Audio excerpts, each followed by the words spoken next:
I pray you never have to pretend to be happy in a relationship that's breaking your heart. Tweeted by poetic_style. Hello, welcome to Toy Talks. It's Tuesday.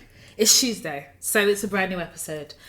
I am here about ready to tear some people's singlets and their bum shorts. I have been looking forward to doing this podcast episode all week, partly because it's a topic that's quite important, a topic that's quite dear to my heart, but also as well, I definitely feel like since we're in the age of Kevin Samuels, there needs to be a Toya Washington, okay? I am so sick to death of hearing about high value men from a man that is not the high value man that he preaches about. I'm sick and tired of having conversations with my friends about these men who are introducing Kevin Samuels into their relationship. I'm going to put up my hands and say, my partner has been listening to Kevin Samuels and we've been rocking this house. Oh yeah. Kevin Samuels has single-handedly been able to shake up conversations and relationships. And I've always said to you guys, don't go taking advice from somebody who preaches about being rich when they're not rich themselves. My issue with Kevin Samuels is this is somebody who's talking about high value men, attacking black women, being verbally violent towards black women. And yet this is all coming from a 52-year-old, 2 or 3 times divorcee.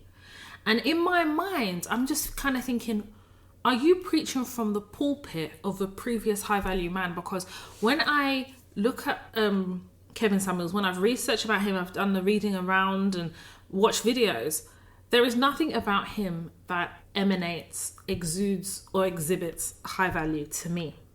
Now, it's come to a point where I think as a black woman, I speak for myself when I say this, I'm sick and tired of listening to him and feeling attacked. And I no way consider myself any of the women that he describes.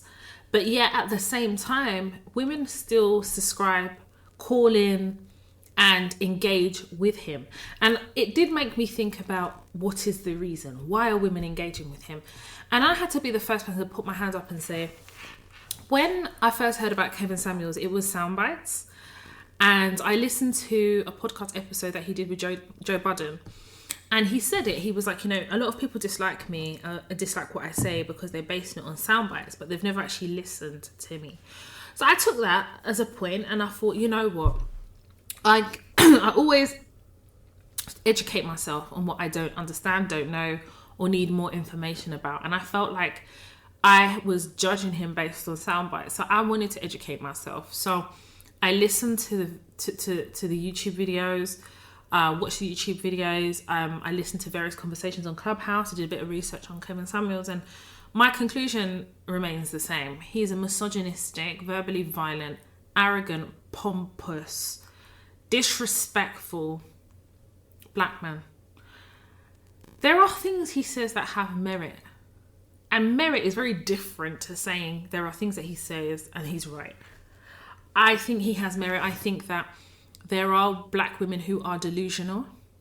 And part of that is because of insecurities as black women that we have. We're living in a society that have always othered us, told us we're not good enough, never picked us, or they've communicated to us through the media, through anything that contains any communication, that we are beneath.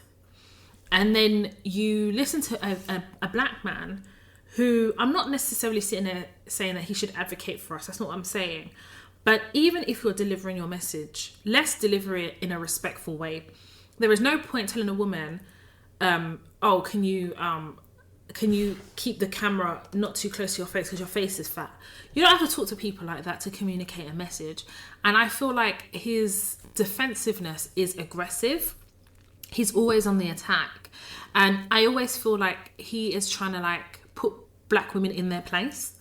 And in listening to him, I think that what I realise is a lot of the women that log on to him, call up, have low self-esteem. So they're then logging into somebody who is telling them that they're not good enough, and then wanting and looking for answers in someone who's not celebrating them. Kevin Samuels does not celebrate black women, and he's advising you about a high value man, but he's never been a high value man. So you get a sub value man telling you about high value man, and to me there's a discrepancy. In saying that, for me, I felt like it was really important to come here and have this conversation, right? So when I said I'm going to tear singlets and bum shorts, I'm doing it here because one thing that will always be true for me as a black woman, I advocate for black women. Everything about my platform is to, for, and owned by black women. Do you understand? So when I'm coming here and I'm shaking tables, you guys know that not only do I have our best interests at heart, but more importantly, I am speaking from experience, right? I'm speaking from a position of I have lived it, I have gone through it, I understand and I get it. Now, one thing I'm gonna reiterate here is the importance of us being honest with ourselves. I think that there is a lot of messaging, and a lot of it, to be honest with you, is from black men, and the messaging don't make no sense. So how about this? How about we start packaging ourselves to be high value women? How about we start packaging ourselves to be high value women? This is not the first time I've spoken about packaging, but in the context of relationship and how we interact with the same sex, opposite sex, whatever your preference is, it's about packaging. Now, I'm speaking from the perspective of a black woman. I'm heterosexual. And I'm someone who, personally for me, the way I look at it is, when we are placing value on ourselves, we are setting the tone for the type of man we want to welcome into our lives. Do you understand? You cannot sit here and tell me, for one, watching Blue Therapy, the second episode, that Choma is not a high value woman. As far as I'm concerned, she's a high value. What do I consider high value? It's a woman that's packaged herself in a certain way, okay? As far as I feel like when I was single and how I was in my singledom, I started off rough. You guys know the story. Like my signing on days, JSA days. And you best believe, when I was a lot younger, I had vim, I had energy, I had courage. I was very shameless. And I'm going to be the first person to put on record here and tell you guys, I had no business as an unemployed woman trying to find her way in the world dating. And the problem is with me is I was delusional, because the way I looked at it is, even though I was signing on job seekers allowance, and to me there was nothing wrong with signing on because I had invested into the system. Do you understand? And I was unemployed and I needed support, so I signed on. The government, as far as I was concerned, owed me. But I was broke. I couldn't even afford sanitary towels, but I was still dating. Now, the issue with that is this. I'm not in a position to date, and I will go on record to say, as a broke woman who was unemployed, I didn't have enough money, I was trying to figure out life and find my way in the world, I had no business dating because I was basically packaging myself to be somebody else's burden. And what happened was, when I was dating this guy, he knew I was unemployed and looking for a job. The bit that he didn't know is that I was signing on, but I think it goes without saying. You better believe when there was an argument, he reminded me of the gutter that he picked me up from. And I say this to tell you guys this. If you do not package yourself very well, a man will enter your life and tell you that he made you who you are. Do you understand? Because some of these men don't understand that it's not the man that makes the woman. It's not the man that makes the woman. A woman makes a woman. What do I mean by that? You have to build yourself up. You are the one who has to package yourself. Because let me tell you something. If you depend on a man for your salvation, my darling, it's not going to work. I genuinely believe that the whole old school notion of a man will meet a woman in the home, he will then take her, and then he will build her, she will be a housewife. The time for that has passed. You know why the time has passed? Because feminism, because women's rights, because voice, because independence. Do you understand? You can't say respect me and I'm an independent woman and then depend on a man's pockets for your salvation and your living and your sustenance. It's not going to work. And for me, when I was younger, the way I looked at it is I need to eat. So I need to go to all these restaurants and I need to eat. And I still wanted to enjoy kind of the fruits of being in a relationship, knowing that I had no business being in a relationship. And the problem with that is if the man forgot his wallet, I'm fucked. And you better believe I was broke with courage, because I was fearless in my pursuit for what I believed was a rich man. The way I looked at it is, I'm going to meet a man, and the way I looked is what's going to take me far. And I won't have to sign on anymore because a guy will have me and he'll take care of me. I had those ideas in my head. And the reason why that's not going to work is because I've got a big mouth. I chat. I'm not the type of person, and I never have been the type of person to depend on anyone. And that's not how my father raised me. My dad raised me like one of the boys. And the reason he did that is because he said, there's going to come a time when I'm not going to be here. And I need to know that you can stand on your own 2 feet without relying on a man. And in raising me, I didn't realize what he meant. But now at the age of 36, I get it.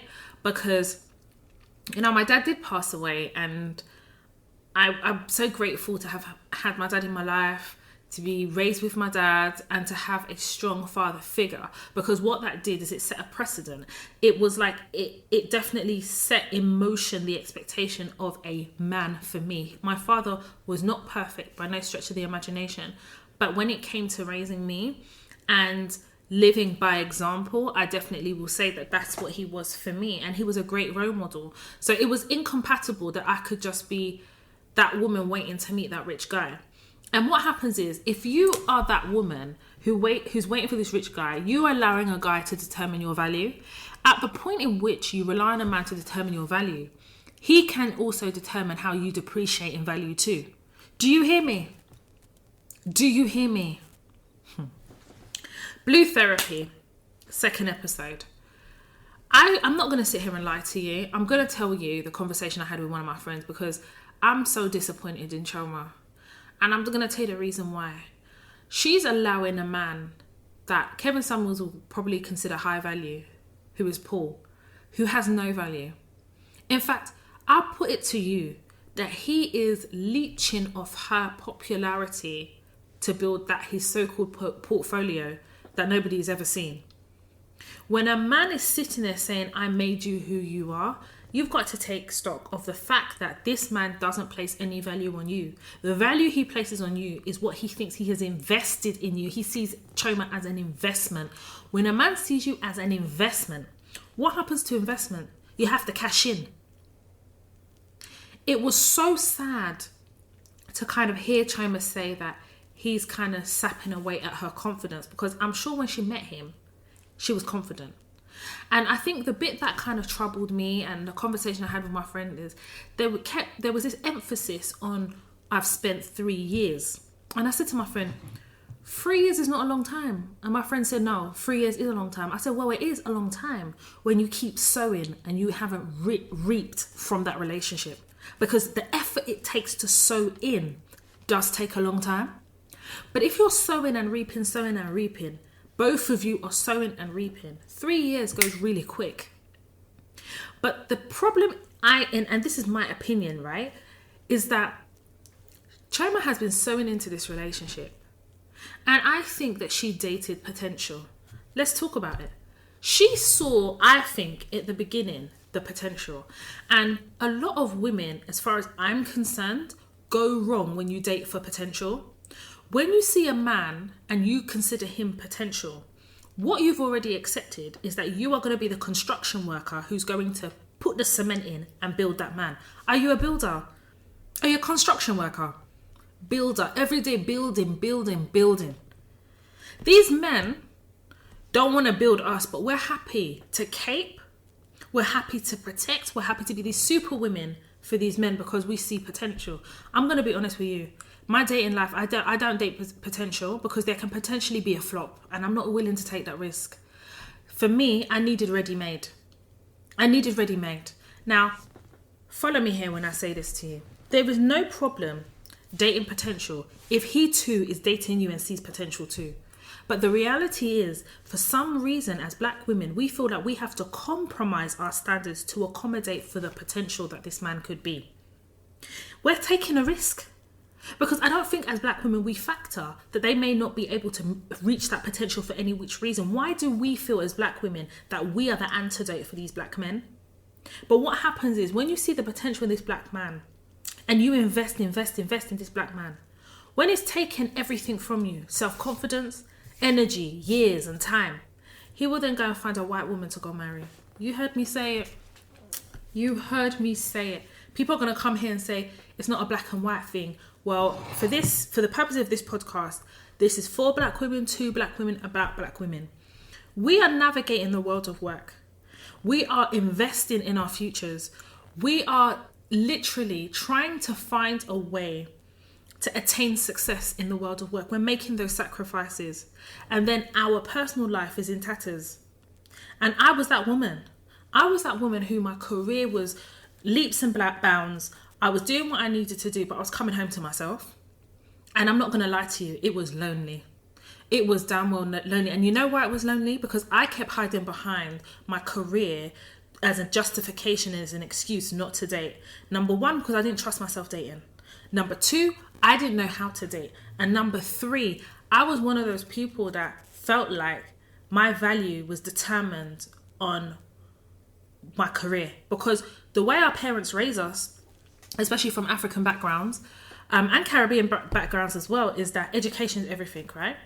So, but they don't teach us the balance of that education. So, go to education, do this, get a good job, that's it.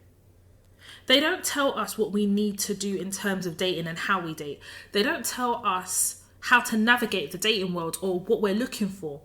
And for some of us who have never maybe experienced or seen healthy relationships, we're not taught to do the work, i.e. therapy, i.e. having honest and frank conversation with ourselves and doing the work to fix, mend, work on certain things so that we are prepared to then put ourselves in a position where we can date. Some women don't know how to date. Oh, we're going to come on to that. Oh yeah. This whole episode, we're going to talk about it because, again, I feel like we are made as black women to settle because we are taught and the media teaches us and society says to us that we're not the prize. And in that, this is the reason why Kevin Samuels always talks about high value men, but never talks about what a high value woman looks like. And I'm going to tell you, your value is not intrinsic to your beauty because beauty is in the eyes of the beholder. I genuinely believe that high value is based on what you, when they say bring to the table, but you know what I mean. It's how you've packaged yourself. It is beauty to me is like wine. Women grow finer with age as far as I am concerned. And I feel like if you are dating somebody for their looks, the looks will fade and then you're just there facing each other. Do you understand? Anyway, I digress. So I definitely feel like with Chima, she's compromised herself because I think that she dated Paul. She got into a relationship because of potential. And this 3 years that she feels like she's invested is the reason why she's not willing to give up so easily, because she feels that she's done so much work and invested in this man that if she walks away from this, she loses something. And I need you to understand something. I would rather lose 3 years than a lifetime of regret with somebody who I thought had potential and ended up being potentially the biggest flop of my life. And I think as black women, we need to start holding ourselves to a higher esteem, because until we do that, we're constantly going to be investing in potential and not being able to reap the reward of the investment that we have placed in some of these men who we saw as potential and never saw us as that way. Now, I'm not sitting here saying that it's wrong to kind of want to just be with a man and be a housewife. Listen, there's nothing wrong with it. But for me personally, I've never been raised to depend on a man. Never. That's not how I was raised. Because there's some women that depend on a man. They're the housewife, and the man dies and the woman doesn't even know how to operate a bank account. There's some women that depend on men so much, when the man passes away, they don't know how to function. And that to me terrifies me, because that means that your identity has been one and the same with this man. Who are you? When are we going to start developing the ability to put ourselves first? When are we going to start doing that? Because the way I look at it is, it's almost like a trade-off between our happiness and theirs. And I definitely feel like, excuse me, with Choma, even when Paul walked off, the way she pleaded with him to come back, that's not the Choma I recognise from Backchat. That's not the person we see. I definitely feel is a shadow of herself. And I'm going to say something quite controversial here. I definitely feel that culturally, because Choma's an Igbo woman, just like me, I recognise how culture plays a part in, as women, what we believe the definition of a woman should be. We've never defined what high value woman is. So our definition is taken from the level of woman. And I definitely think that the way she has sacrificed her happiness for this man, it's not going to bear any fruit. Because if she thinks that if she hangs in there, she's going to get a ring and they get married, at what cost? Who's going to be at the end of that ring? And as black women, we need to start thinking about that. You need to ask yourself, okay, I've invested all this time, but if this is not working for me, what else am I willing to compromise? In the hope that, let's really be honest. When I was dating, I dated with intention. I knew that I needed to figure out the type of woman I was in a relationship, because I'd gone quite a few years single. After my dad died, I was single and celibate for 4.5 years. And before then, I was in relationships with waste men. And the type of waste men that added nothing to me. Now, whether you want to accept this or not, when you are dating, or in a relationship, or exclusively dating, and you've decided to be exclusive with this person, they have to be able to sow seeds in you and vice versa. And you should be able to harvest and vice versa. That's the way it's give and take. That is the give and that is the take. I was dating guys that had nothing to give. All they had to give is Averix jackets, denim jackets, and Air Max 90s and Air Force Ones. That's it. Bullshit. But that was the level of where I was. I had nothing to give, so I was dating to my level. Listen, I'm not going to sit here and say if you're unemployed you shouldn't date, but there's levels to this. I believe there's levels. Controversial, let me tell you. This episode is called To Be Evenly Yoked, and there's a reason for it. Because I believe that some people are delusional. They're delusional in their approach to dating. They're delusional in their expectation, and they're delusional of where they are at that given time. When I was unemployed and I was signing on, I was looking at the high value definition of a man that Kevin Samuels defines. And remember what I said earlier, they were quick to remind me the gutter that they picked me up from. I had no business dating. But at least if I was dating somebody who was also signing on JSA, the little JSA money, I will buy chicken wings, he'll buy the chips, we'll eat together. Do you understand? I'm not saying, oh, Toya, are you saying that, oh, you shouldn't aspire for more? That's not what I'm saying. What I'm saying is we need to start focusing on us as women, about what we package ourselves to be, and therefore allow ourselves to attract. We need to start taking this power off some of these men, because we're allowing men to define what our value is. And already society dictates what our value is. And we're rejecting what society dictates because we're navigating in a different way. So if that is the case, why are we then allowing these men to define what our value is? Some of these men haven't got two boxer shorts to rub together. And if they do, all their socks have got holes in them. And these are the type of men we're allowing to define and the measure of what, as women, we are. How can Paul on Blue Therapy sit there and talk to Choma like that? I tell you how he can do it.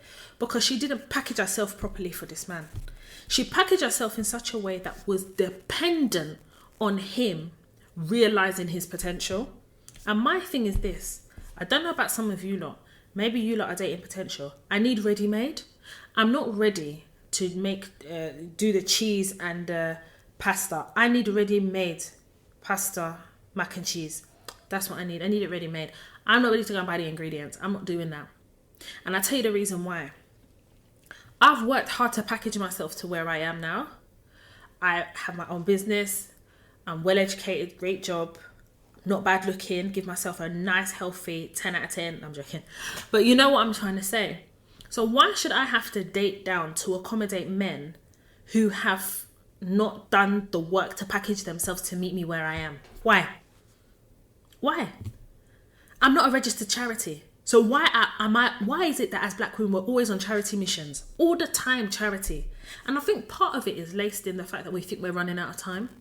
Some of it is laced in insecurity. And you know what? Some of it is laced on we're so desperate to be in a relationship that we're willing to compromise ourselves and our standards just so we can say we're in a relationship. Doing Instagram goals. Instagram goals are goalless. Because I'm telling you right now, relationships is like an additional job. You have to be present in your relationship to make it work. Anyone who's telling you relationships are easy are lying to you. Run away from them because their relationship is not normal. The man that I am engaged to, I met on Tinder. Yeah, you heard me. Tinder. But let's go all the way back. When I started dating, it was off the back of a conversation with my friend where he reminded me that I'm not going to meet a man in my house. He's not underneath my bed. Yeah, I have to get out there and be present in the process of what dating is. So I considered dating because I'd done the work and I'd done the healing in myself. And because I was packaging myself, I understood the importance of dating with intention and purpose. My intention was to really experience dating, to start building a picture of the type of man that I wanted to marry. The purpose is to, once I've ascertained the picture and built the picture, the purpose would be to develop a relationship with somebody with the intention of marriage. Do you hear me?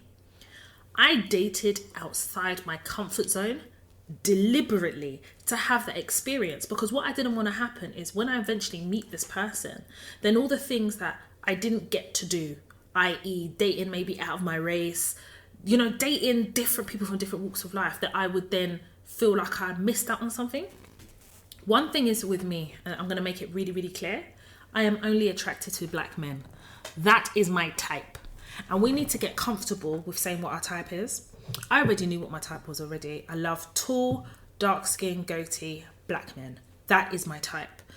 But I understood that in dating, the pool of what my preference was, and we're going to get into my preference a bit later, the pool was quite small. So I understood that in building the picture and dating with intention, I needed to develop conversations with different guys. And then once I was comfortable, then I would go on dates. So for me, it was feeling comfortable. So I would have conversation, because I think people forget how important conversation is, because a lot of these men will reveal themselves through conversation. And we need to be patient enough to allow these conversations to develop so that we can then use our discernment to decipher whether we're going to meet these guys or not. And one thing I will also point out is my dating was non-exclusive. I'm not exclusively dating anyone. I removed sex out of the equation. I was not having sex with any of these guys. And that's because sex will just confuse the way you think. Listen, a lot of women are in relationships because of good dick. Let's just be real. A lot of women are in relationships because of good dick. And I wasn't ready to be that woman. Do you understand? Because there have to be more than dick. There'll come a time where the willy will be limp. What are you going to do? So anyway, I was dating different guys, and a few guys come to mind when I'm having this conversation with you guys, because I didn't know how to date, and it was comfortable to have conversations from the comfort of my home, but dating was a lot, because I'm building a picture of the man that hopefully would be the person that I would date exclusively and then get married. I remember I went on a date with this Asian guy. I don't find Asian men attractive. I don't. But he was very charismatic, good conversation, seems like a nice guy. And I went on this date with him, and he seemed quite in awe of the fact that I was a black woman, because every couple of sentences it was black woman, black woman, black woman. So I was like, all right, am I an experiment for you? Like, what is it? He'd never dated a black girl before, and he said he found me attractive. So I felt like it was a bit like the forbidden fruit. But one thing that I couldn't stand is he was so skinny. This man looked like a rake. And at them times, I was at 8 to 10. So I looked fat standing beside him. I didn't find him physically attractive. So I was like, no. And this guy had the audacity. We had such a lovely date. And I remember we went to Angel. And it was getting quite late. So I ordered a cab. And at that time, I don't even think they were doing Ubers. I don't think they had Ubers at that time. Anyway, I'd ordered a cab because one thing about me is I always show up with a cab number. Oh, yes. So he said to me, oh, can he jump in the cab that he lives around the corner, that the cab will drop him off and then drop me? And I was like, well, okay.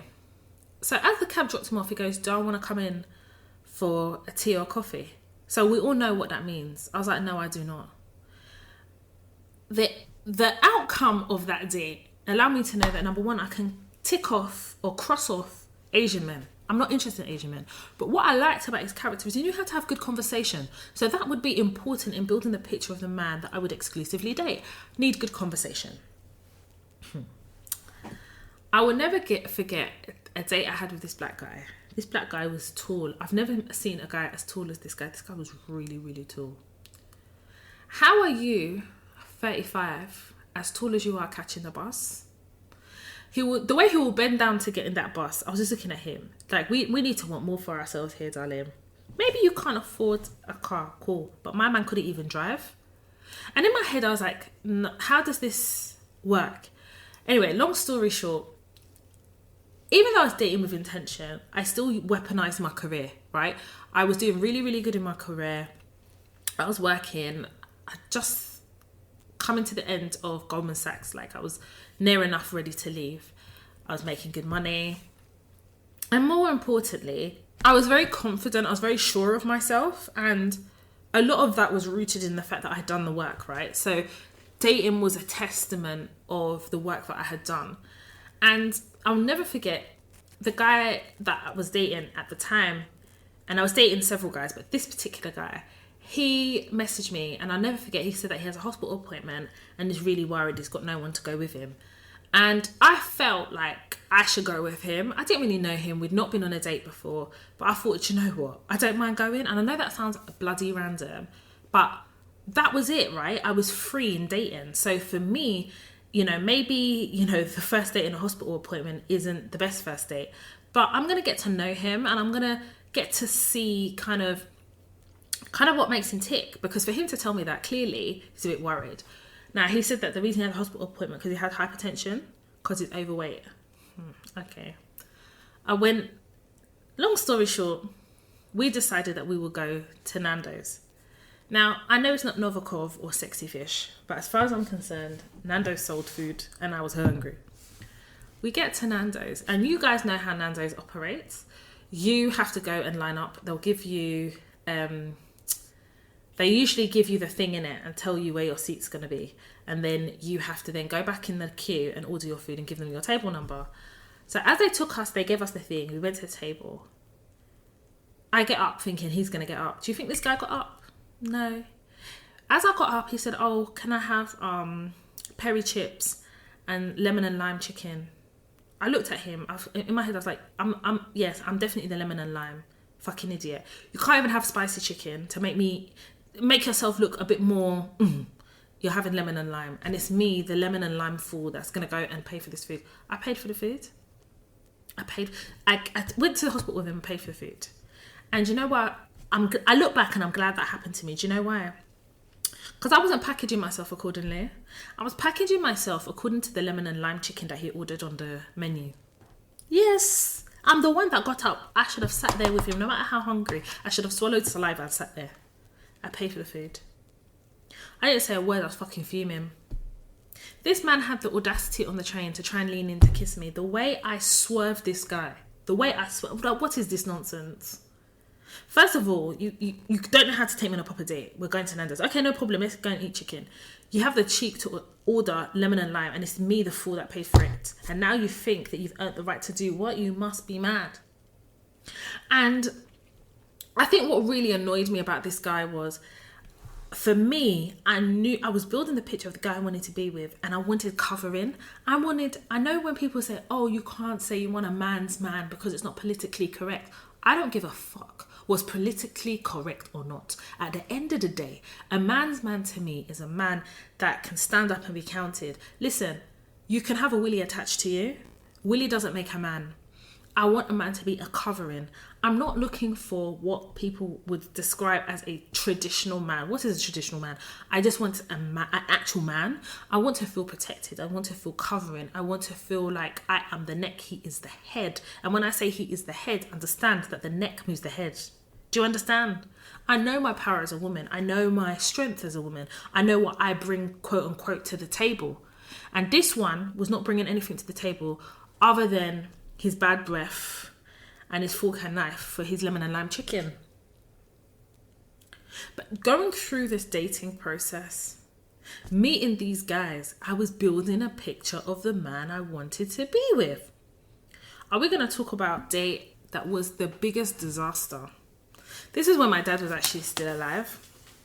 And the reason I have to recall this story is because before I did the work and was dating with intention, I had previously just dated and fallen flat on my face, and it's important that I create balance. So I apologize if it feels like I'm jumping between stories, but it will all come together. Do you know there was this guy I was dating, and this is why Paul triggers me, because I had to ask myself, why am I so triggered by him? It's because all of us have dated a Paul, or at least had the experience of a Paul. I dated somebody who was exactly like Paul, and we're going to call him Jordan. We're going to call him Jordan. Jordan was what Kevin Samuels would call high value, at least on the surface. He was good looking, he was tall, he seemingly had a good job, he spoke well. He, you know, when they speak well, it's because they're swallowing all the encyclopedias, all of that. And I felt so grateful to be dating him. We were introduced by a friend, and I say grateful because, again, at that stage, I didn't know my value, and I was still very, very new to my career. I was figuring it out, and I didn't give myself the grace and the permission to be that person, to figure it out. So I was dating this guy. If you saw his car, what? Shiny, nice, leather seats, and I felt like, you know them ones there, I was like, And I looked at this guy like he was like amazing. Like every woman's trying to be with him. That's the type of girl. In my head, I was dumb. Not realizing that I'm thinking girls are trying to be with him, but I'm the only one that's with him because everybody's run away. No, Toy didn't think like that. So he'd recently bought a house, and I was so impressed. I was impressed because them times I was still quite young. I'd say, Toy, how old were you? I was about 20, 21. I hadn't left home at that point yet, because I left home at 21. I hadn't exactly left home. But the reason I talk about this is not necessarily because I don't want you to focus on how young I was. I want you to focus on the lesson, because it still found its way in the present day of dating when I was dating. So this guy Jordan now, he bought a house. I was so impressed. I was talking. Everybody else thinking, I've made it. This man, potential. Look at him. All of this. The first time I went to his house, I trekked there. It wasn't like he met me at a train station. None of that. I trekked. When I got to his house, I realised that there's certain things he didn't have in the house. Now, part of me was like, because it's a new house. But the way this man was talking about money, like, they were light work. So why were they not in the house? Long story short, I ended up, we went there. I went to his house. We ordered food. I paid for it. And I tried to fool myself into believing it's a housewarming food. Of course it's housewarming food. His house was cold and I needed the food to warm me. Yes, his house was cold. I needed the food to warm me. Housewarming food. This is how we tell ourselves stories, to remove the ability for us to see clearly. There's cobwebs in our eyes, but we'll make it the story sound sweet so it's more palatable for us, rather than just accepting that you're dating a waste man. Anyway, you know, the next time I went to his house, I took toilet roll. Yeah, from my mum's house. And my mum was noticing that every time I was going to this guy's house, because she always know where I was going. I was very honest with my mum. and my dad when I was dating, and they knew me. They trusted me to make the right decision, right? Because there's only so much you can control your child. Then you have to just trust them to make the right decision. After all, I was like 2021. Do you know, when I was going to his house, I was going a few times. My mum was making a joke in the house. She said, how come every time you go to this boy's house, you always carry my toilet roll? Does he not have toilet roll? What a good question, because he never had toilet roll when I went. I will go there, I will be carrying food. I will be doing the most. Nobody sends me. And I remember when I was in his house, I came on my period. So I said to him, can you go to the shop to buy me sanitary towels? He says no, that he doesn't have money for sanitary towel. Do you know, I had to take tissue, put it there. He drove me to the petrol station. Do you know that I paid for the sanitary towel as well as I paid for the petrol in his car? You heard me. You heard me. You heard me. You heard me. You heard me. Do you know, after all the investment, I knew that this guy was treating me like shit. But I had spent so much time with him, dating him. I saw his potential because my eyes were jazzed by the house and the car. But what I didn't realize is I'm the one that's funding all these things on my small little wages that I'm getting here and there. I'm funding all these things. One day my dad said to me, my child, if you are now at the level that you're having to take toilet roll to a man's house, do you know that he doesn't respect you enough to know that you're coming to even put that toilet roll there? So my question is, if you bring the toilet roll on Saturday and Sunday, who puts toilet roll there Monday to Friday? That's what my dad said. And I got so upset. Do you know that his friend had told him, because obviously I knew his friends, that they saw me out with another guy and they think that I'm sleeping with this other guy, just making up lies. Do you know, of all the investment, the time, do you know the guy didn't even ask me, Jordan didn't ask me if it was true or not. He believed it. Do you know he dumped me? And you know how he dumped me? Text. He texted me. That's how he dumped me. And he blocked me. So you've collected my dignity. You've collected my toilet roll. You've collected all my mum's food bowls. And somebody says that I slept with somebody. And you just believe them. That means that you never wanted to be in the relationship. But because I didn't package myself very well, I cheapened myself. I took myself and I threw it at him because I was seeing potential. But he wasn't seeing potential in me because he wasn't investing in me. What he was doing is image gang. Show and tell. That's it. He was showing me and I was telling. Yeah.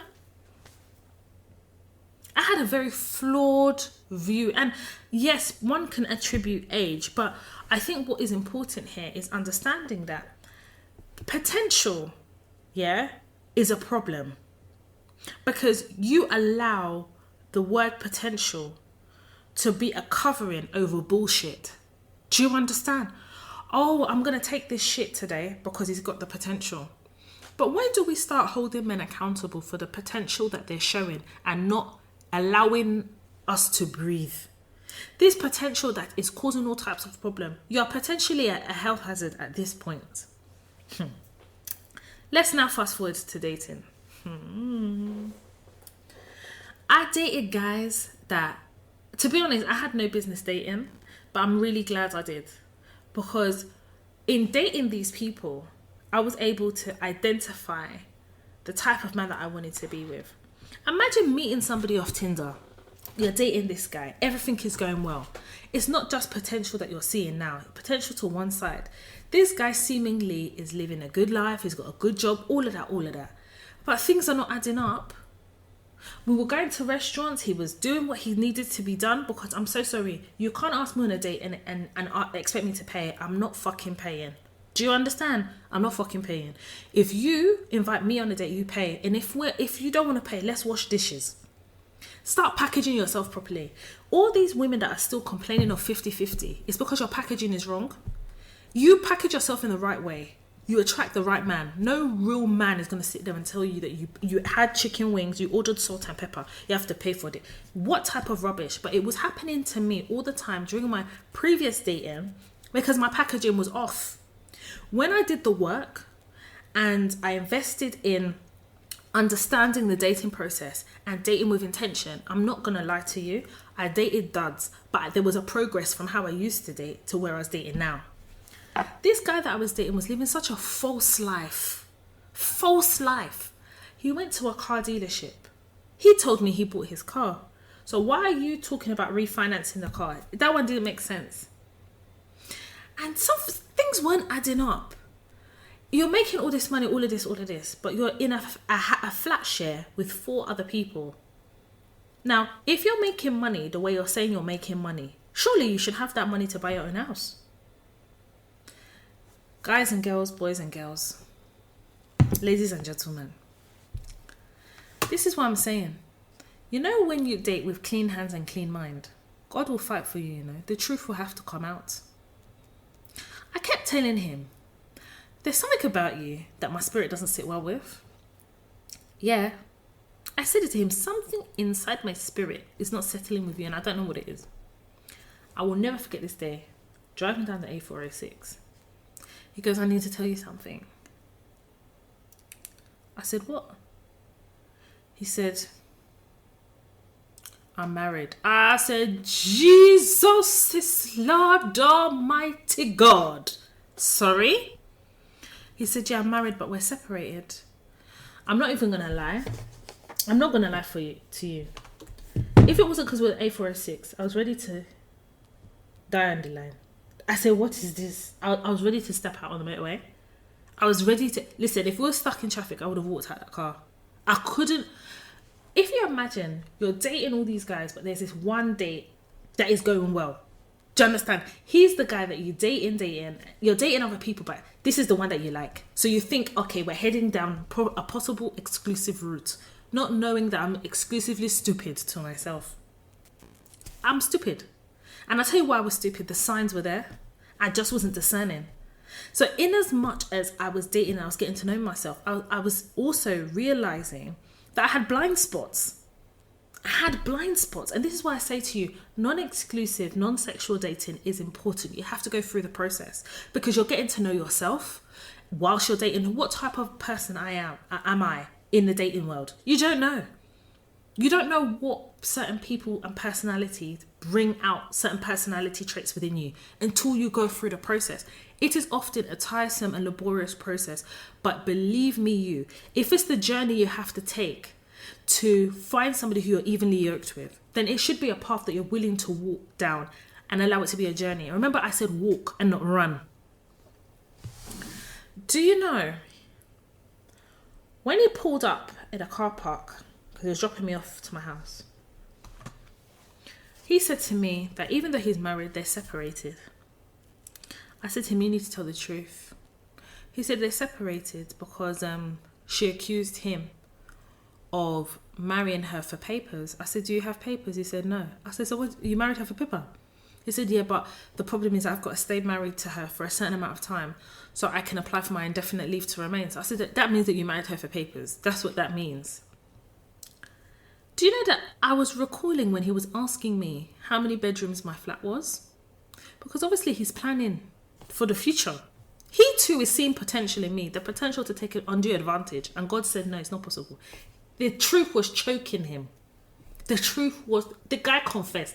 But he was in a tight corner because I'm like a dog with a bone. When my spirit is not happy and satisfied with something, when you're dating and you're developing discernment, I'm telling you, things become clearer. Do you know that when this guy was talking, I realized that the reason why he wanted to date me is so that I could be the person that now he's sucking the life out of. God knows that woman that he was married to. God knows what he did to her. You see, when a man tells you a woman is mad, you know the man is mad. A woman don't just wake up mad. So it's usually a man that started that madness.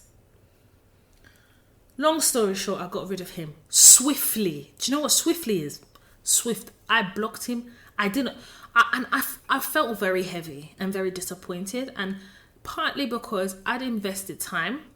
I actually really liked him, but also because as I was going through the dating cycle, I was starting to get closer to figuring out the type of person that I wanted to kind of settle down with, or at least get into an exclusive relationship with the intention of settling down with them. And I felt like I was coming so close, but yet so far. And it was, when I look back now, I definitely feel like it was being like training. God was training my ability to discern. He was training everything that I had learned in therapy about myself. He was I feel like God was definitely teaching me, and these situations were a teachable moment because they can't happen to me again.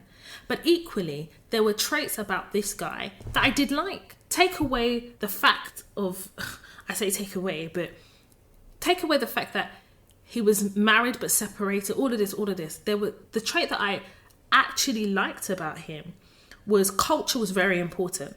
Culture was really important, and he was very proud to be a Nigerian man, and that's something I really liked. So my thing is, I always deep down inside knew that I wouldn't end up with a Nigerian man. As God will have it, I'm actually engaged to be married to a Kenyan man. And so I guess I say all this to say is, whilst I was going through the dating cycle and I was very tired, and often it felt quite draining, and I definitely remember taking breaks from dating and removing the apps and putting them back on, and kind of sometimes you need to do that, right? Because it's still an exchange of energies, and it's still an exchange of hope. And sometimes when you're hoping this is going to be the right person, it's not, the disappointment, that's an exchange of energy. And the process of dating requires an investment of time. And it was really difficult because a lot of my friends around me were older than me, and some of them were married. And it's easy for a married friend to tell you, oh, be patient, you're going to meet the one. Well, of course you're going to say that because you're going home to your husband in your warm bed with your 2.4 kids. That wasn't my reality. And I remember there was a particular friend, and she would always reassure me, and I got to a point where I was just fed up of her reassurances, and I was fed up of her kind of trivializing my loneliness, and I would keep distance from her, not because I was jealous of her situation, far from it, but I think it was that I felt like she couldn't understand where I was coming from because she wasn't in that situation. And sometimes it takes somebody to be in a similar situation or like mine to understand the frustrations of dating, and understanding that dating, depending on when you're dating, the season of dating changes all the time. And that season was, people were newly doing online dating. It's not like it is now where it's less of a taboo. When I was online dating, it was still a big taboo. People were seen as, oh, if you're online dating, you must be desperate. But the reality is, high value women like you and I don't have time to be going to bars and restaurants and in the hope that a guy's going to approach you. And men these days are so arrogant, understanding that the pool of women to men is that there's more men, there is more women, more single women than there is to single men. And single men, and I caveat that what else makes up that single man? But the idea of what my preferences were in terms of what I wanted in a man, the pool was quite small. So you can imagine that every time I was talking to a guy, he would always have something that was outside my preference. So now let's talk about preferences. It's really important to have preferences. Now, preference is a PC word to say standards. So we're just going to call it standards. Society, the way society depicts us as black women is that we should be grateful. And in being grateful, therefore, we shouldn't have standards. I'm going to tell you now what my standards were because I wrote them down. And I went to find the notebook that I wrote my standards in. So let me tell you. He has to be a black man. He has to be African. He can't have no kids. As far as I'm concerned, I'm not dating a man with kids. And I'll tell you why. I don't have kids. So I don't want to date a man with kids. I want us to do it together. Let's walk down that journey together. I am an Ada. Go and speak to your Nigerian friend about Igbo women who are Ada. I'm the oldest. I am my dad's only girl. So I want you to explain to me how I'm going to share my man with his baby mums. I'm not doing that. I'm a jealous woman. So every time you go and drop your kids off, I should now be doing what? With my binoculars outside the car. I'm not that woman. I wanted a man who is ambitious. And ambition and potential are two different things. You need to have the ambition to realize your own potential real quick. It's not for me to do that. That's your job.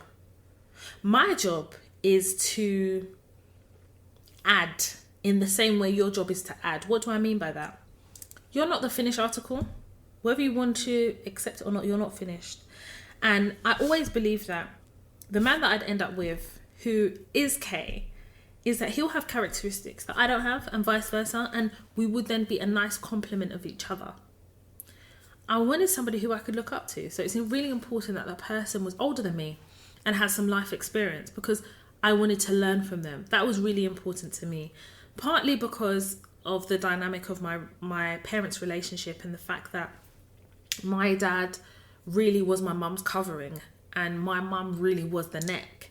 And that worked for me. That's how I grew up. So for me, that was really important. You know, my dad was that person who was very much the head of the home. And my mum absolutely adored my father. She learnt from him. There were things that he taught her. And she would say it. She was like, you know, your dad was the type of person that taught me how to. And that's kind of what I wanted. Work ethic is so important, because a man that will show up for work, roll up his sleeves and cater for his family, the man that shows up for work will show up for you. That was important to me. Whatever way work manifested itself, I just wanted him to have a good work ethic. I was looking for financial stability. What do I mean by that? I don't need to be stable in your finances, but I need you to provide the covering and to teach me where I lack in my financial education. So what I can't have is somebody who's not understanding money and finances. So somebody like Paul that's unwilling to show his portfolio because his portfolio is zero. I'm not going to be with a man like that. When Paul said on Blue Therapy, what man do you know that has investment and shows his woman his investment? That is a big red flag. That is a very flashing big flag, because I believe that if you're dating somebody, it's very different to dating exclusively or being in a relationship with that person. If you can't show me your finances, if you're not stable enough to be transparent enough about your finances, I can't be in a relationship with you, because at that time, my relationship with finances was very shaky. It wasn't good. Okay, so what I didn't want is to be in a relationship with somebody who equally has a bad relationship with finances and money, because all that's going to do is be a cycle of bad, unhealthy relationship with money. And whether people want to admit this or not, money and finances is probably one of the biggest reasons why couples break up. So it's important for me, as what my standard of man is, that he has a good relationship with money. I'm not saying that you have to have X amount saved, but your relationship with money can't be worse than mine. Now, there were other standards that I had about a man, but those were my main things based on my dating journey. So this is what I'm going to ask you to do. If you are dating with intention, I would like you to write some of your non-negotiable standards, because you're allowed to have them. And anytime you are dating and these standards are not being met, or you're negotiating those standards, the question you have to ask yourself is, why are you negotiating them? Is it because you are negotiating what you're going to accept because you feel like, okay, you know what? This man likes me and I have to now negotiate on this. No, we're allowed to have standards that are non-negotiable, because when you start negotiating on what your standards are, you are then willing to bend to accept trash. You heard me. And I don't give a shit who it offends. I'm telling you the truth. I met a guy on Tinder. I was talking to a guy. Lovely guy. The guy was lovely. We were speaking for like 4 weeks. After 4 weeks, he said to me, I really need to tell you something. I was like, what? He was like, I hope that it's not a problem. But the reason I haven't said it is because it just hasn't come up in conversation. But I really want to ask you on a date, and I want to do so by being honest. He said, you know, I have a son. I was like, wow, that's amazing. He was like, yeah, I'm in my son's life. I get on really well with my baby mums, but I just want to let you know, because I know you don't have any kids. And I said, I'm so grateful that you knew to be honest with me. And I'm so happy and grateful to see you present in your child's life and you active in your child's life. That is important. But I'm sorry, I don't date men with kids. This is him. He gasped. It's a non-negotiable. I don't care if you tick every box. If you have kids, I'm not dating you. I don't want to. And I'm allowed to say that. It doesn't devalue him because he has kids. It just doesn't meet my standards of what I want in a man. And it doesn't mean you're less than. It just means I can't tick that box in what I expect of the standard of a man I want to be with. Let's stop shaming women for having standards. No, I told you from the get-go. And this is why with Deborah from Blue Therapy, to an extent, I actually agree with her. When she met Jamal, she packaged herself in such a way that the standard was on Front Street. This man, deep sea diver, dived in. He was then giving her the things that he knew he wanted to do to be able to draw her in. Now she's asking you to maintain. You're now telling us that you can't maintain anymore. The reasons he can't maintain are for justifiable reasons. A man that is investing in his future. I'm sorry. When you started dating Deborah, you knew the woman you were dating. If you knew you couldn't keep up, you shouldn't have gone there. Number one. But number two, you shouldn't have pretended that you could. Because all she's asking you to do is maintain the precedent that you've been setting. Evenly yoked. Evenly yoked. As far as I'm concerned, a man with kids, according to my standards, wasn't evenly yoked with me because that's not what I want.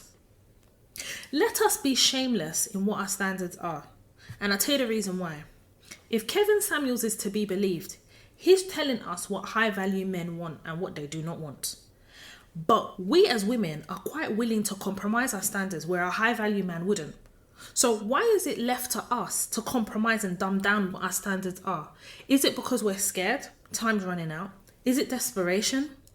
Is it because we want to get married? Is it because we want to be in a relationship? We want people to see us in a relationship? Are we doing image gang? When you compromise on your standards, you compromise yourself. When you compromise yourself, you devalue yourself. You don't become a high value woman. You become a low value woman. And when a low value woman attracts a low value man, you can't lower your standards to accommodate for this man. And then when you accommodate for him because you're investing in potential, he will then dump you to go and find that woman that you used to be before you compromised yourself and your standards. Do you catch what I'm saying to you? Catch it. Catch it. I'm throwing it.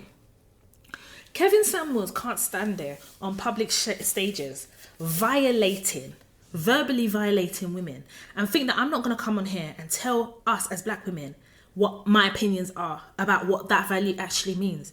You can't expect a man to consider you as high value if you don't place that high value on yourself.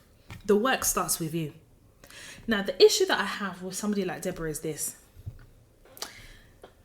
As far as I'm concerned, I've always been the type of woman, if I want something, I'm a go-getter.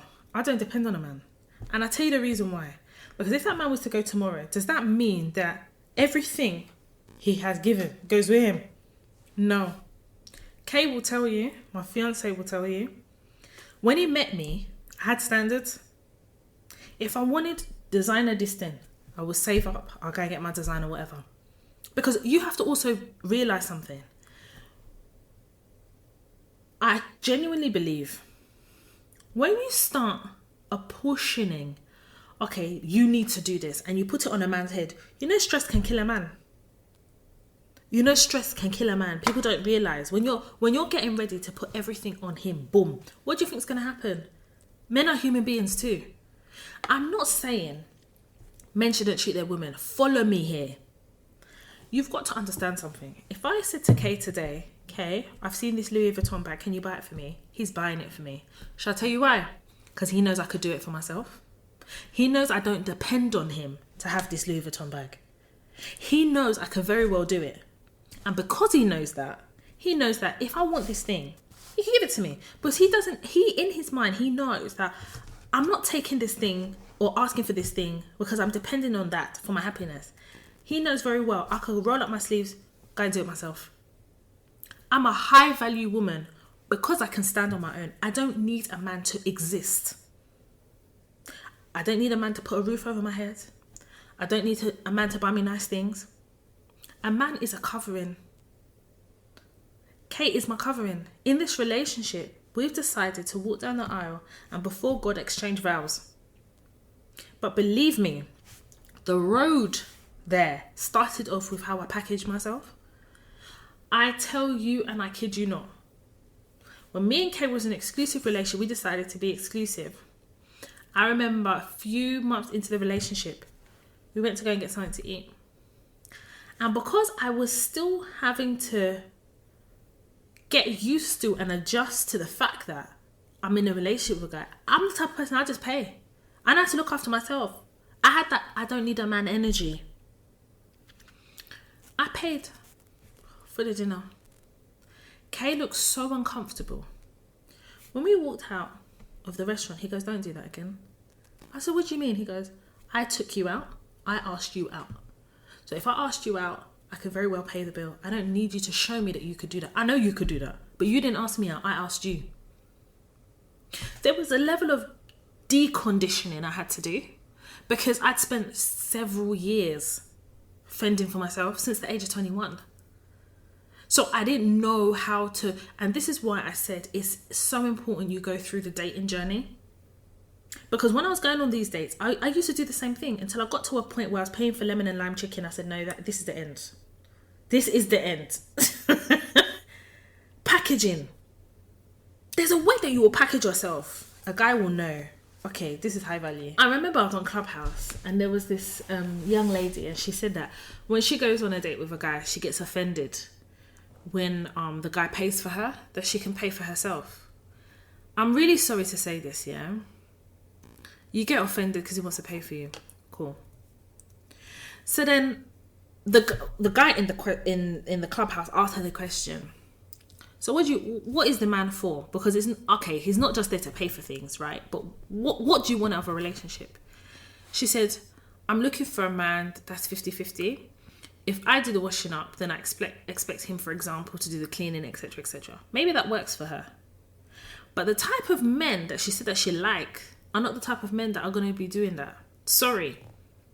They're not the type of men that are going to be doing that. She said that as far as she's concerned, she can't date lower than a 6-figure man. This is what she said on Clubhouse. I've never met a 6-figure man that does the washing up or does the cleaning. I've not seen that. Maybe they exist, okay? Evenly yoked. She's not earning 6 figures because I asked her on Clubhouse, they dragged her for filth on that Clubhouse. Those are the type of women that are delusional. You're delusional. You listen, you can't have it both ways. You can't say I want to date high value man and I want 50-50. That is incompatible. It's not impossible. I just said it's incompatible. There are men that believe in all of that 50-50 business. That means you have to date and package yourself according to those 50-50 men and their requirements. Do you understand? It was really important to me that the man that I would end up in a relationship with the intention to marry, that understood the roles in our home. Now, people are going to come here with, they don't believe in gender roles. I do. That's my personal belief. That's my standard. That's my preference. Now, the question you should be asking is, what type of gender roles? You better believe that my man knows how to clean chicken and he knows how to cook for himself. Because what you're not going to do is be dependent on me for your survival. Hell to the no. No. My man knows how to cook, clean chicken. He knows how to disinfect everywhere. Kay knows how to do them things. Because there's going to come a time when I have a child, I'm not going to be running after you with dustpan and brush. That's not going to work for me. However, the type of woman I am in my home, I love cleaning. You know anything about me, you know I love a cleaning. No one does a cleaning in my home better than me. Not even if Kay tried. I like taking care of Kay. I like cooking. It makes me happy. But it doesn't mean that Kay can't cook for himself. It just means that for me personally, it is not my role to cook for him, but I like cooking for him. Do you understand? For me, my role as a woman in my relationship is to look after. Remember, I didn't say keto, I said look after. Look after him, look after the home. Make sure as well that, I bring the critical thinking. We benefit from the way I think sometimes as well. Equally, we benefit from some of Kay's critical thinking. Kay is a very logical person. Kay, in this home that we are building, is my covering. He is my covering. Because as far as I'm concerned as a woman, I need the covering of a man like Kay. He is the person that when I am down, he builds me up. He is the person that encourages me, that allows me to realize the potential in a lot of things that I want to do. He is the person that will invest in my potential. Time, energy, and if he wants to, money. Vice versa. Kay will tell you, I'm a hard-working woman, and Kay's a hard-working man. But equally, I recognize that in this relationship, there is a role that each of us plays. And every so often, sometimes he can't always be in the forefront because it don't work like that. Life doesn't work like that. Because there's going to be times when Kate's tired and he needs me to hold him down. I'm going to do that. And there's times when I need him to hold me down. Let me tell you something. For 6 months last year, I chose not to work, right? So I run my own company. If I don't want to work, I don't have to. And for those 6 months, I just said to Kay, I want to focus on my Toy Talk stuff. He said, no problem. Kay paid for everything. If I was going Costco, Kay was paying for it. He was holding me down. He knew I had the money. He knew I was okay. But he was holding me down while I invested in my passions. And for me, as far as I'm concerned, Kay was investing in me too. He was investing in my passions by giving me and creating the environment for me to be creative. That is what I mean by investing. It's really important that you recognize that in going through the dating process, you are building or forming a picture of the type of man you want to maybe be exclusive with, to maybe get engaged to, or maybe even married to.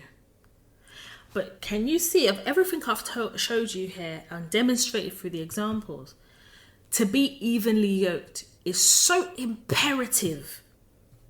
Because, listen, all of us have done the bad boys. And all of them bad boys, we know where they ended up. Because when 50 Cent did, would you ride and die and still have love for me? Why are we always dying on the line? I'm not ready to ride and die. I'm ready to ride, but I can't die on the line. We've gone through that period. It's now time for us to have honest conversations with ourselves. If you are triggered by the things that Kevin Samuel says, God knows I'm triggered just like you. But you have to contextualize certain things that he says. What do I mean by that? Some of the women that talk to him, just listen to what they say. You are going to a man that's 2 or 3 times divorced to give you a view about your dating requirements. Of course, he's going to tell you from the position of where he stands.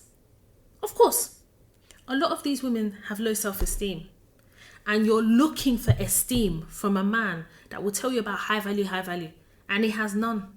I want you to tell me what Kevin Samuel's value is. What value does he bring to anybody? I want to see all his ex-wives, because the way he talks about beauty and weaponizes beauty, he must have dated pageant queens. We need to see all of them. Kevin Samuels represents to me the self-hate in some black men that we see. He represents that. There's a level of self-hate in you when you look at another black woman and all you want to do is tear her down. As a black man, there's a level of self-hate in you. And I think it's probably deep rooted in the fact that maybe a lot of the women that he liked or wanted to date didn't see any potential in him and was using like kick and pass and using him like football. So now he's doing Avenger. There are women that talk to this man that are so delusional in what they're saying. So he's taking opportunities to ridicule these women. As far as I'm concerned, I'm not going to sit here and say Kevin Samuels is the worst man ever. I just think that he's very problematic. If you are triggered by him, you need to ask yourself why. What is it about him that triggers you? What is it about what he's saying that triggers you? Forget everything else. Focus on what is it that he's saying that triggers you. What he does when he triggers me, honestly, he reminds me of an ex. He reminds me of previous dating history. And I think to myself, I'm still annoyed at myself for allowing myself to experience that. And then I think to myself, actually, Toy, you had to experience that to get to where you are now. But my concern is the women that are still in that space. There is no shame in being honest. Remember what I said to you in the last episode of the Toy Talks podcast, Image Gang. Listen, as we're navigating the world of work and we are trying to attain success and we're dealing with the macro aggressions, we know the experience of black women in the world of work is completely different from a black man's experience, because black men still have a level of privilege that they're sitting on, and that's on period. Black women don't have no privilege. So we're doing the hard graft at work. We're creating a career for ourselves. We're creating a path for ourselves. It's so easy to get lost in that as a defense mechanism, to shy away from dealing with the fact that you really want to date and you don't know how. I was that woman, I told you guys. It is okay. It is normal, if we're going to use, for want of a better word, to want a balance of career and relationship. Often people say you can't have both. Why can't you have both? So society is now telling us we can't have more than one. Can you imagine? Do you not think I know what in my culture they say about me? I'm 36, I'm not married yet, and I haven't got a child. Time's running out. That's what they're saying. Is everything okay with you? You're having to almost justify choices. And my thing is, hang on a minute. Why are you not asking me where my mental health is? Why are you not asking me if I'm emotionally equipped and ready to have a child? That's never a factor in conversations. People see life as quite transactional, right? Relationships, work, transactional. But we're not taught to sustain.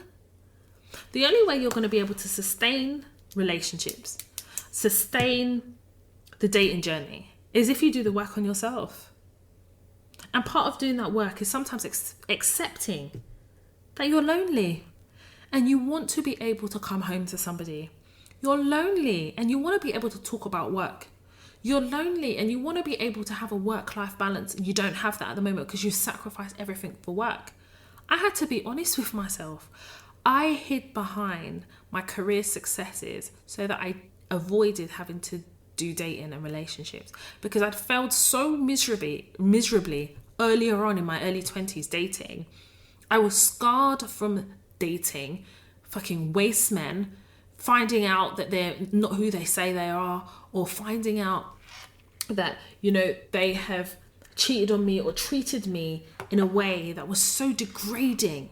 I hid behind my own fears and prevented myself from dating.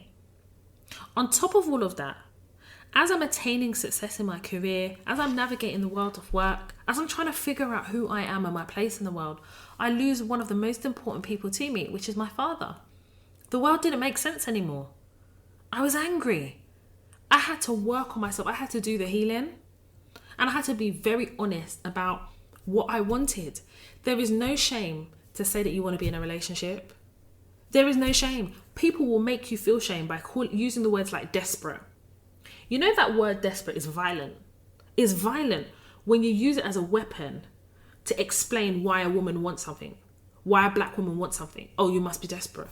Well, some people are desperate to be happy because they've spent so much time in unhappiness. You have to give yourself permission to go through the journey that is dating. Because when you're figuring out your career, you're dating different jobs. And this is why, again, I'm always going to say this. You deal with your life like your career, like it's a project. So is dating. Dating is a project. Part of that project is understanding your objectives, the same way you do with your career that I advise you to. When you figure out what your objectives are in dating, what is your standard? What are your non-negotiables? It's the same with the world of work. When you're dealing with your career like it's a project, what are the non-negotiables? What are the things that you will not negotiate on? For example, I need to be paid how many thousands of pounds a year? I'm not negotiating on that as a baseline. That is the entry level salary that I'm expecting is 90 grand a year. And I'm not going to compromise on that because I know that I've done the benchmarking. I've bought the Toya Talks negotiation masterclass and I know that on average to get into this role is 90 grand minimum. So now I'm negotiating. Let me see if I can get a bit more than 90 grand. So you do the background. You know this is your non-negotiable in terms of salary. So in terms of relationships, what are your non-negotiables? You have to deal with dating like it's a project. You have to. You have to get used to being in uncomfortable situations like dating. It's like the world of work. You put yourself in uncomfortable situations. What uncomfortable situations you put yourself in the world of work? Well, your first day is uncomfortable. Being the new person. Learning new skills. Talking in meetings and contributing in meetings. You're in uncomfortable situations, right? But you do it and you get through. You figure it. You're navigating. The Toy Talks podcast will support you as you navigate the world of work. In the same way with relationships and dating, you're navigating. Dating is navigating. Some of you think that you'll go from date to marriage. It doesn't always work like that. For some people, you could be dating for up to a year. I was intentionally dating for 9 months. Intentionally dating for 9 months, yeah. When I entered dating, it wasn't necessarily intentional. I was figuring it out. 3 months into it, then I started being a bit more intentional. Because I took it a bit more seriously. Because I allowed myself to acknowledge and accept that the reason why I am dating is because I do not want to be single. It's as simple as that. Stop looking for society to define what is acceptable for you in dating. You're allowed to have a preference in terms of the aesthetic features of a man. Some people will say, listen, I don't mind the race of my man or woman. I don't mind the race. For me, it was non-negotiable. I went on a date with a white guy. Didn't work. I wasn't interested. There was no attraction. Dated an Asian guy, no attraction. You like what you like, and you shouldn't have to compromise what you like just to be in a relationship. Listen, I knew one girl, and she's so desperate to be in a relationship. She just date anyone. No logic to it, nothing. She was so desperate to be in a relationship. Any man that showed her any type of attention, she'd throw herself at him. Any man that showed her attention.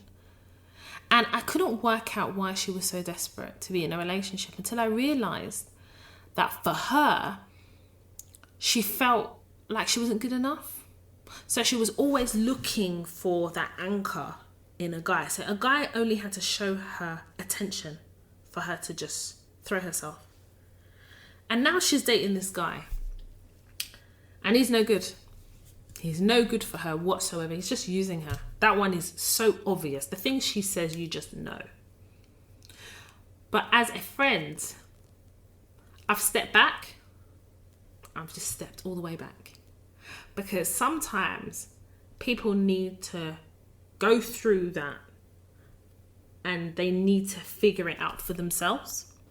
I know this girl a few years ago, and She's not. She's like a friend of a friend, if that makes sense. And she was dating this guy. No good. No good. How do I know he's no good? The way he treats her, the way he used to embarrass her in public, the way he used to just treat her. You could just tell as well, like, she was so grateful. She had this gratefulness about her when it came to him. Long story short, he managed to convince her to take out a car on finance for him. Do you know the girl's still paying for the car on finance? And he's dumped her. He just used her. She was so grateful to be in a relationship with him. She had no discernment. She didn't package herself correctly. She packaged herself based on potential. And that's what she used to say to my friend. I see his potential. I'm willing to invest in his potential. And I remember we all went out for a birthday party and she was talking about this guy. And she didn't bring him with her, but she was talking about him. She was quite willing to share everything. So as we're all talking, I said to her, why can't he take the finance her on the car himself? And she said, that's just not what they decided to do. I said, can you drive? She says, no. I said, so why can't he invest in you to teach you how to drive, or you learn how to drive so that both of you can drive the car? Little did I know that she told my friend that she called me an enemy of progress, and she said that I'm quite a negative person. I don't know why my friend come back to tell me this anyway. So I said to my friend, it's going to end in tears. Long story short, it ended in tears. She went to my same friend to ask my friend to ask me if there's any advice that I can give to help her get out of the contract. I said to the friend, put us in a WhatsApp group. They put us in a WhatsApp group. Me, her, and a few other people. And I wrote there, so-and-so said that you wanted advice. She said, yeah. I said, but why would you want advice from an enemy of progress? I said, listen, sis, this is your L to carry. It's not me, because if I tell you how to get out of this now, or at least give you advice, maybe he will say 1-2 things to you and you'll use that now to insult me. No, I'm not getting involved.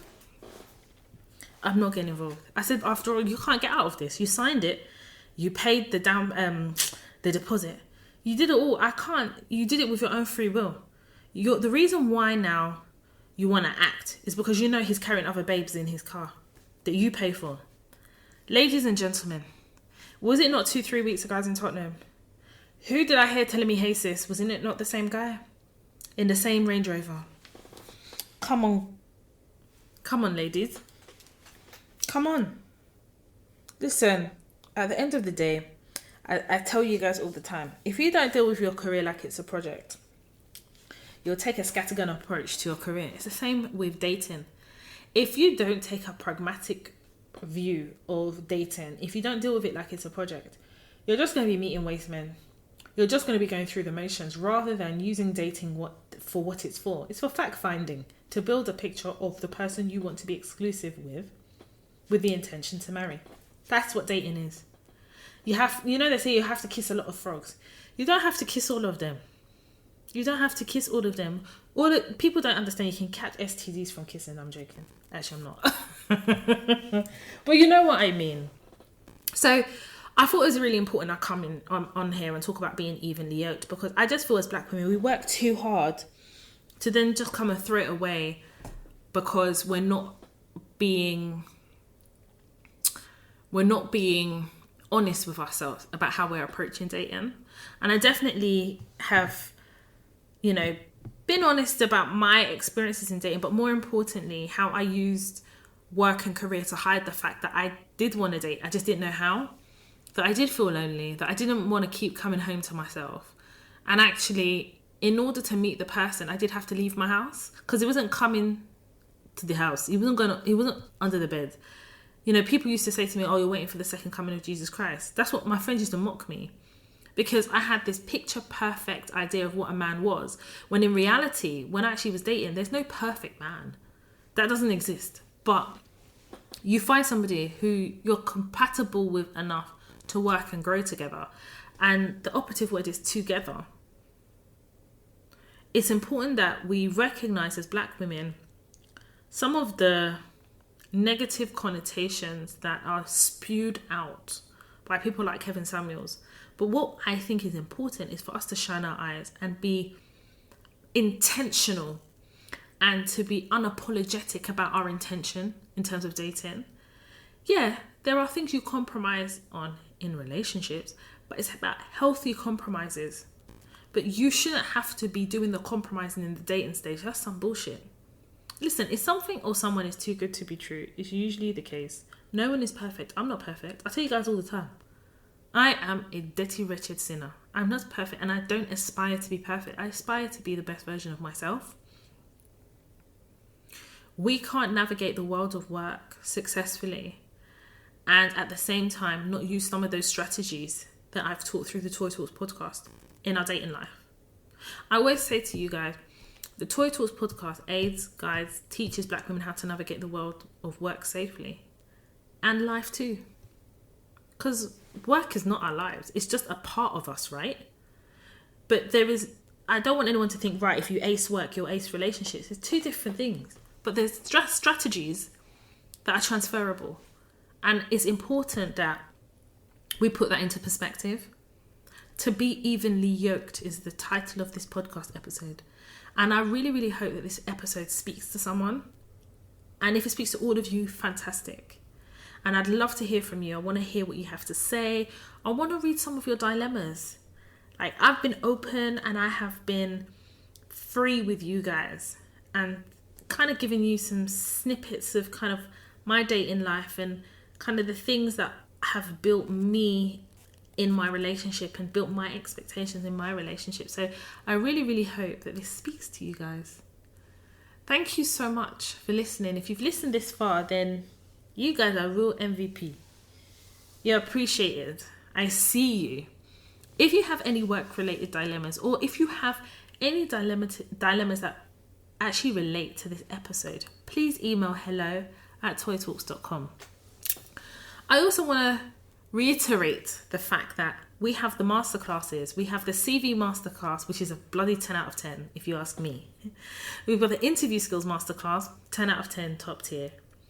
Negotiations masterclass, well, my dear, there's no how you can listen to that masterclass, not negotiate what you want and get what you want. And of course, we have the redundancy masterclass and the mother and daughter masterclass, all available on the toytalks.com website. The feedback on all the masterclasses are always very, very good, top tier.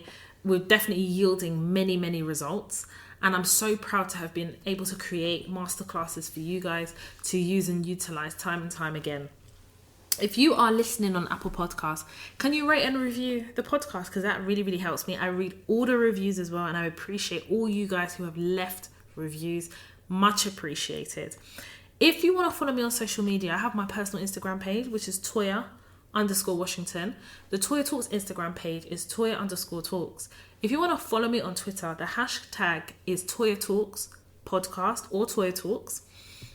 And my Twitter handle is Toya_W. If you want to follow me on Snapchat, my handle is Toya Washington, all one word.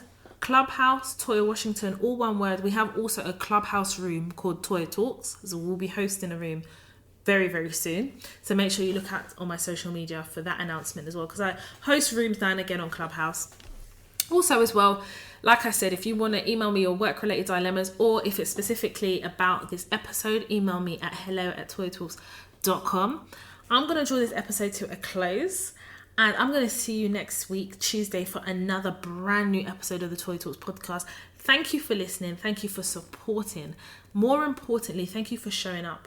Thank you for being open to receive what I have to say. Thank you for rocking with me. Thank you for showing up. And more importantly, thank you for showing up for yourselves. Because before you can show up for anybody else, you have to be able to show up for yourself. My name is Toya Washington, and you have been listening to the Toya Talks podcast.